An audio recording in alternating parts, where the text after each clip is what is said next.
সাথে রাগ করে নাই। আল্লাহর নবী কোনোদিন কারো সাথে কোনো অন্যায় করে নাই। মায়ার নবী কোনোদিন কারো হক মেরে খায় নাই।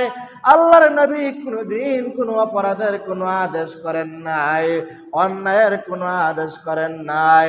বরং সব সময় আল্লাহর নবী সৎ কাজের আদেশ করতেন, অসৎ কাজের নির্দেশ করতেন। কিন্তু মৃত্যুর 3 দিন পূর্ব মুহূর্তে আল্লাহর পয়গম্বর সাহাবায়ে কেরামদেরকে বলে যায়, ও সাহাবায়ে কেরাম, আমার কথার দ্বারা তোমাদের মধ্যে কেউ আসনি কষ্ট পাইছ, যদি কষ্ট পেয়ে থাকো আমাকে মাফ করিয়ে দিও। আমার উঠা বসার দ্বারা, আমার চলাফেরার দ্বারা, আমার লেনদেনের দ্বারা তোমাদের মধ্যে কোনো সমস্যা আসেনি। তোমাদের মধ্যে এমন কেউ আসনি আমার কাছ থেকে কোনো টাকা পয়সা পাইবা।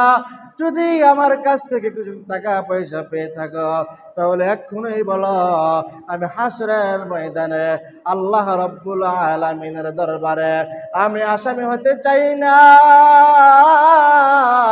আমি আল্লাহ তাআলার কাঠ গড়ায় দাঁড়াইতে চাই না।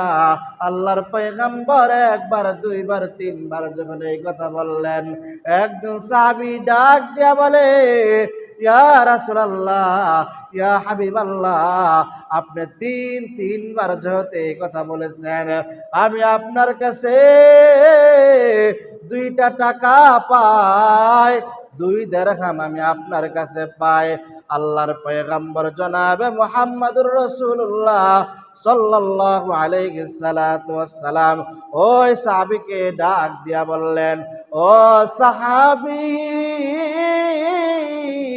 আমাকে কি স্মরণ করিয়ে দিবা?